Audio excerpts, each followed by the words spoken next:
Such a happy family. At a family birthday party for a 3-year-old girl in a diner, they appear just like any close-knit family. Well, except for the pale-faced father looking up at me, my husband. Let's take a photo of the three of you. Come on, smile. I cheerfully snapped away with my DSLR camera, capturing my husband's awkward smile. Little did he know what would unfold next. My name is Olivia Tyler. I'm 33 years old and work as a writer and photographer for the editorial department of a local town magazine. I met my husband, Michael, through a friend, and we've been married for 5 years now. His parents are still alive, and a few years ago, my retired father-in-law started farming in his hometown. My husband seems to have a bit of an aversion to his stern-faced father, who raised him quite strictly. As a result, he rarely visits his parents' home. However, my in-laws have always been kind to me, and I genuinely love both them and my husband's hometown. So, even though we live about an hour away from my in-laws, I often drive there alone to help with the farming. Because I got along well with our relatives as well and they've treated me affectionately. But there was one issue that weighed on us. We were struggling to have children. Although our relatives and in-laws never said anything about it, my age was a concern. I wanted to show my in-laws their grandchild's face as soon as possible. Unfortunately, Michael wasn't very cooperative when it came to having kids. His demanding job kept him busy, and over the past 3 years, he had more overtime and business trips, leaving home frequently. Despite the limited chances, I persisted in trying to get pregnant. It was one of those days. Hey, Michael. It seems we didn't succeed this time either. As I expressed my disappointment, my husband replied nonchalantly. I see. Michael, don't you want a baby? I do. Please, will you go with me to a fertility clinic for treatment? Michael kept his eyes on his cell phone without much interest. That's unnecessary. Besides, it's probably your fault anyway. Just handle the treatment on your own. His blunt words hit me like a ton of bricks, leaving me in shock. Yet, at that moment, I couldn't find the right words to respond. Over the weekend, Michael claimed he had to work, leaving me alone to visit my in-laws and help with their farming. As I worked in the fields, I noticed neighborhood kids playing happily nearby. Their laughter reminded me of my conversation with Michael, and tears welled up uncontrollably. Olivia, what's wrong? My father-in-law asked with his imposing figure, while my caring mother-in-law leaned in to check my face. I confessed honestly, burdened by the inability to conceive. Olivia, it's not your fault. As long as you and Michael live happily together, that's what matters. Despite his sturdy build and stern demeanor, my father-in-law's voice held kindness. My mother-in-law also wiped away my tears, reassuring me not to blame myself. I felt truly blessed by my wonderful in-laws. However, over time, I began to feel suffocated in my life with Michael. Even when he was at home, he was always engrossed in his cell phone, rarely initiating conversations with me unless he needed something. To make matters worse, he started delegating all matters related to his parents and extended family entirely to me. One day, I approached Michael, who returned home late, during dinner with a concern. There will be a large-scale family gathering at Uncle's house soon. Won't we go together? But Michael maintained his usual brusque demeanor. I can't go that day. I have work. But it's a family gathering. Since you don't help with the farming, can't you at least show up for such occasions? You're well liked by both relatives and my parents. You can handle it on your own. Can't you? But they're your parents and relatives, aren't they? Enough. I've left it to you, haven't I? Michael glared at me as he roughly placed his fork down. What's wrong with you? Can't have kids, and now you don't even want to deal with my family? Aren't you ashamed? But I just wanted us to go together. My voice was barely audible, but Michael, visibly irritated, began preparing to leave the house. Where are you going when you just got back? Going out to eat. You can handle that tasteless food of yours. Without looking back, Michael stormed out, leaving me alone, tears streaming down my face. From then on, the pain of being blamed for my infertility became unbearable. I wholeheartedly committed to fertility treatments. Since Michael adamantly refused to visit a fertility clinic, I pleaded with him to provide a sample for testing. Additionally, despite his habit of delegating household chores, he'd still find something to complain about. So, I strived to make our home a comfortable place for him, putting in every effort. One day, a package arrived at our home. I assumed it was something I had ordered online and opened it. To my surprise, inside was an unfamiliar, adorable doll meant for toddlers. It clearly wasn't mine. Had Michael bought this? Why would he need such a thing? That night, I apologized to Michael for opening the package without permission and asked why he had purchased the doll. His eyes briefly shifted, and he replied, That's a gift for my boss's daughter. Really? I didn't know. Michael snapped.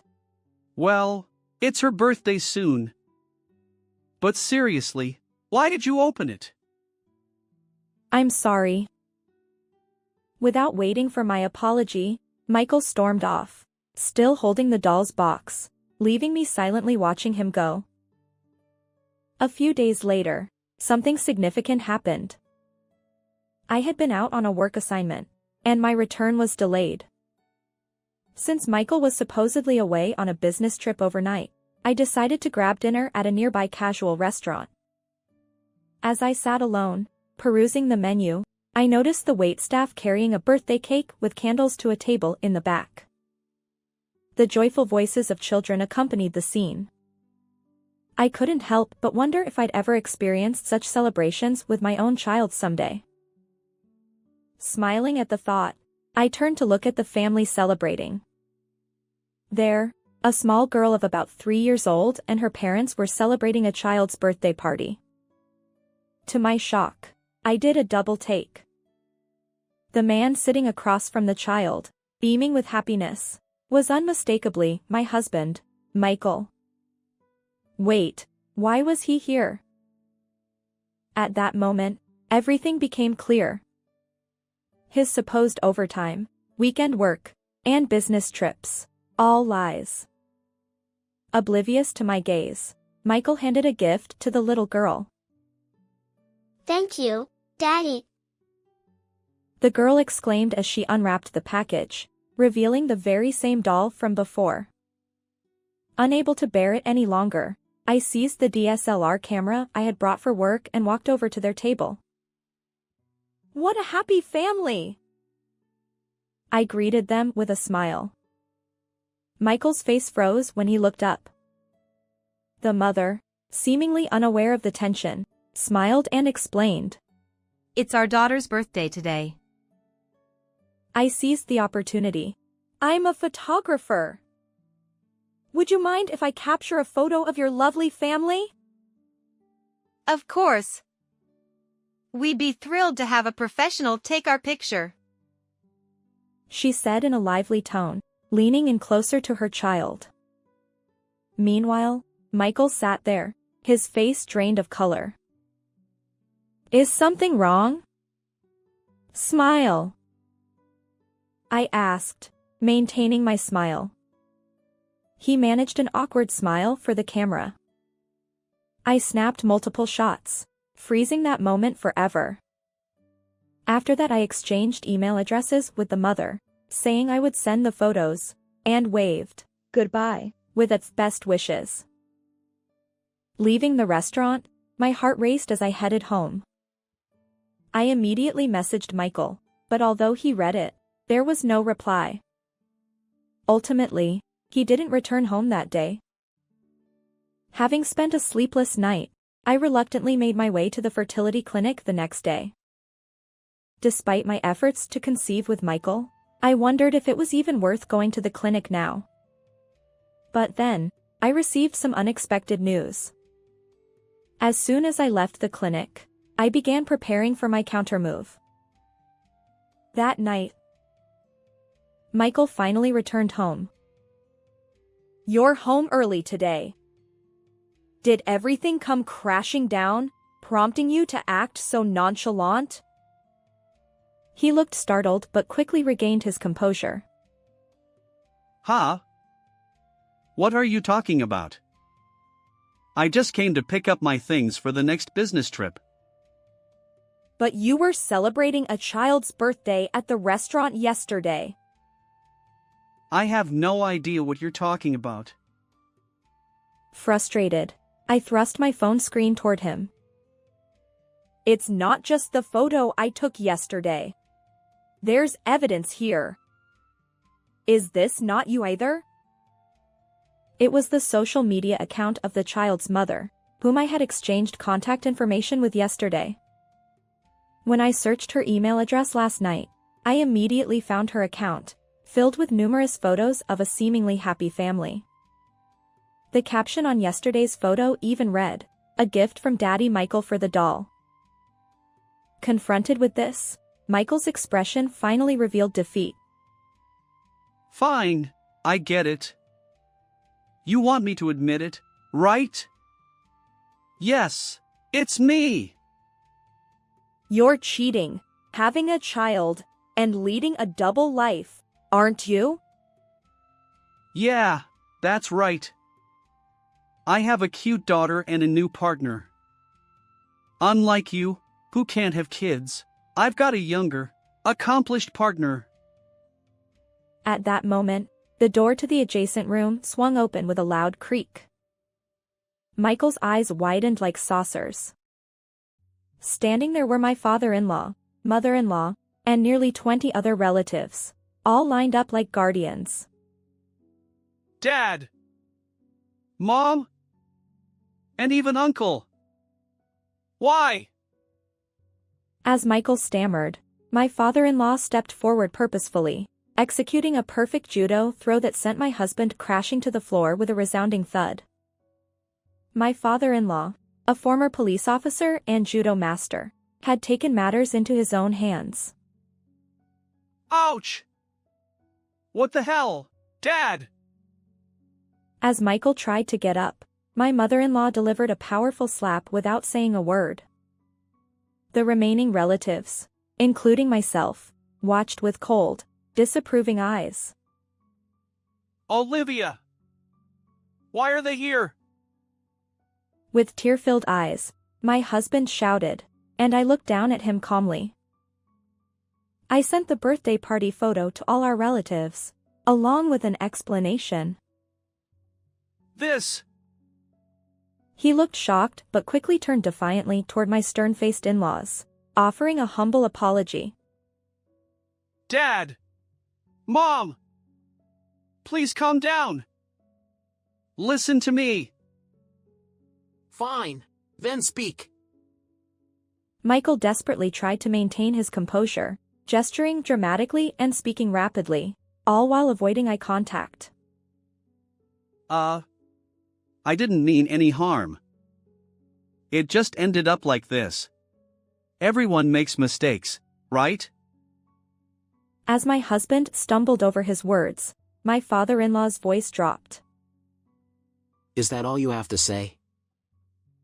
Dad and Mom, think about it. Who needs a wife who can't even have children? She's oddly well liked by you guys, and I've been continuing this relationship because I hate paying alimony. Enough with your ridiculous excuses. Once again, my father-in-law grabbed Michael's collar, attempting a throw. My husband shouted. Hidden secret. You already have a grandchild.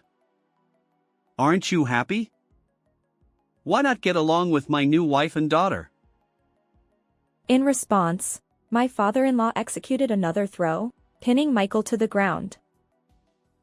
Don't you dare say anything to Olivia. This idiot son of yours. Your pointless words aren't worth listening to. Michael lay on his back, grimacing and coughing. Then, my father-in-law applied a finishing move, locking him down. Dad! Stop it! It hurts! Struggling to break free, Michael wriggled under my father-in-law's weight.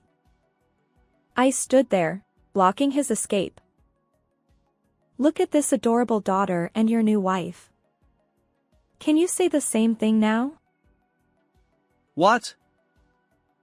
Curious, my husband looked at me, and I handed him the paper with the test results I received from the fertility clinic earlier that day. His face drained of color. Natural conception is extremely difficult. What's this? What does it mean? Absolutely genuine, Michael. According to the test results, your body is unable to conceive. That can't be true. I mean, Is the child really yours? I wonder. It seems like a DNA test is necessary. A heavy silence hung in the room as my in-laws and relatives regarded my husband with a mix of pity and disgust. Then, comparing the test results to my face, my husband suddenly clung to my legs. I was a fool to trust that woman. Olivia is the only one for me. Please, forgive me. What are you saying? I don't care about them anymore. Let's live together, just the two of us. At that moment, something snapped inside me, and I shouted at the top of my lungs. Enough with your smooth talk. We're getting a divorce. I'll be claiming $20,000 for alimony due to your infidelity. Don't say that. You're my wife. Don't play games. You despicable jerk. Never show your face to me again. My father-in-law grabbed my husband by the collar, dragging him toward the front door. My mother-in-law apologized repeatedly to me, while other relatives offered kind words of encouragement. Afterward, Michael and I divorced. Urged by my father-in-law, Michael promptly paid the alimony. Interestingly, the DNA test revealed that he wasn't the biological father of the child, leading to his breakup with the other woman. Furthermore, the woman, aware of Michael's marital status during their affair, was demanded compensation. Her parents, unaware of the situation, were furious. They covered the alimony payment and took the woman and the grandchild back to their rural home under supervision. I'm relieved that the innocent child will be in a stable environment. As for Michael, my father-in-law forced him to quit his job, and he returned to his hometown. Currently, he works laboriously at a construction company run by relatives. My in-laws assured me they'd straighten him out. They apologized repeatedly and even gave me a substantial sum as compensation. Live for your own happiness. My mother-in-law encouraged me. Now, I live alone, working diligently, and I won't forget the kindness of my supportive in-laws and relatives. How did you find this story? If you enjoyed it, consider subscribing to our channel. See you in the next video.